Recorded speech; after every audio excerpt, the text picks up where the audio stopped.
Hello जी, hello, नमस्कार करता हूं मैं आप सबको। आज की प्यारी सी कहानी। एक पहाड़ के ऊपर एक गुरु का आश्रम था। उसमें हजारों शिष्य शिक्षा लेते थे। एक दिन एक शिष्य को गुरु ने बुला के कहा कि मेरे पास जो सिखाने को था मैंने सब सिखा दिया। अब तो ऐसा कर, किसी दूसरे पहाड़ पे जाके अपना एक आश्रम खोल ले।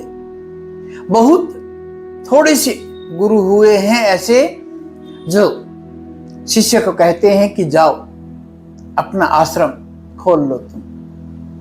बुद्ध के बाद बहुत कम लोग हुए हैं ऐसे, वरना तो उसी शिष्य के दुश्मन बन जाते हैं गुरु। तो वो शिष्य गुरु को प्रणाम करके चला दूसरे पहाड़ पे देखने के लिए। गुरु ने उसके साथ एक संदेशवाहक भी भेज दिया।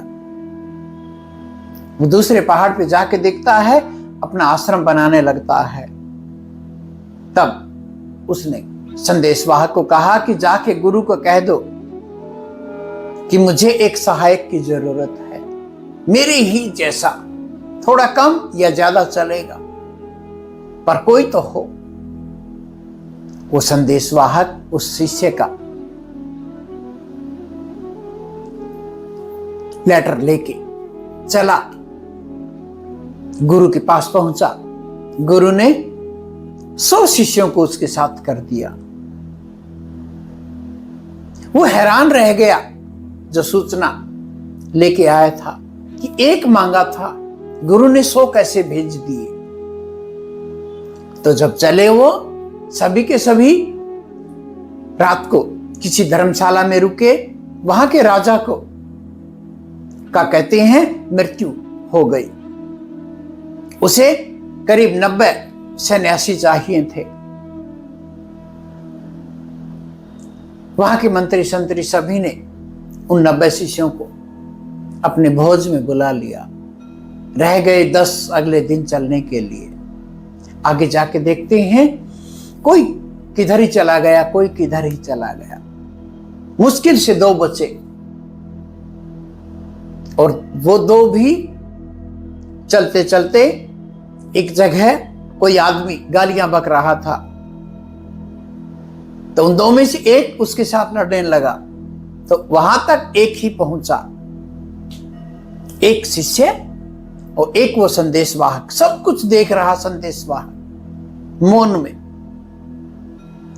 वो शिष्य के आश्रम में पहुंचा तो शिष्य ने कहा, गुरुजी ने 100 भेजी थी ना।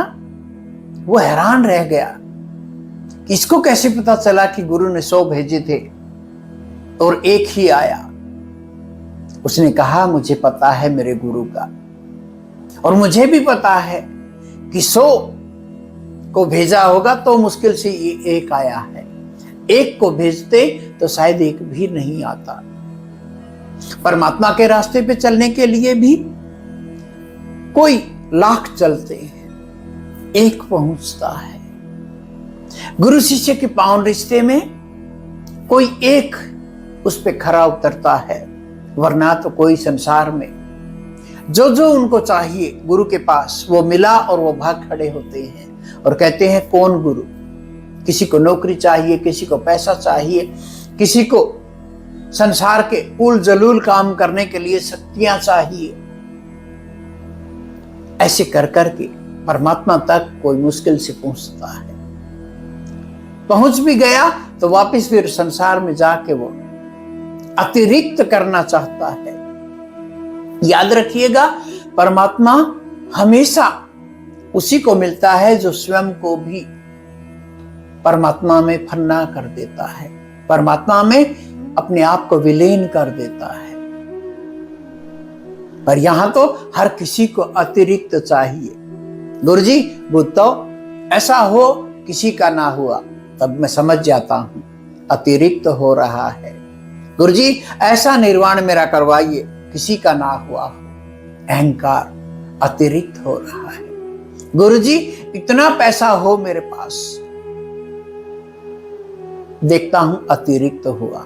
जब जब कोई इच्छा उठी तब अतिरिक्त होगा, चाहे वो परमात्मा हो चाहे संसार में हो, हर चीज अतिरिक्त पे अटक जाती है।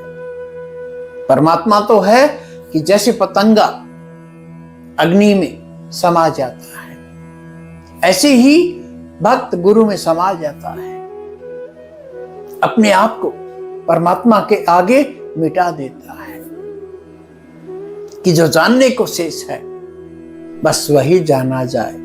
मेरे दादा परदादा पिता उन्होंने जो जाना वही मैं जान रहा हूं, तो बात कैसे बनेगी। तो ये प्यारा सा रास्ता कोई एक पहुंचता है, 1000 चलते हैं, 100 चलते हैं, लाख चलते हैं, कोई एक की प्यास होती है वो पाता है, वरना तो कहां फुर्सत है संसार में।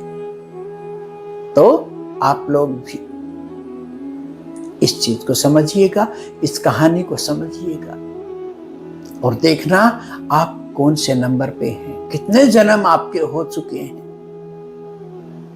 पास्ट लाइफ रिग्रेशन में जाइएगा, देखिएगा अपने कौन कितने जन्म रह गए आपके, कितने बाकी हैं। अभी जब संसार में रस बाकी है तो सब कुछ है।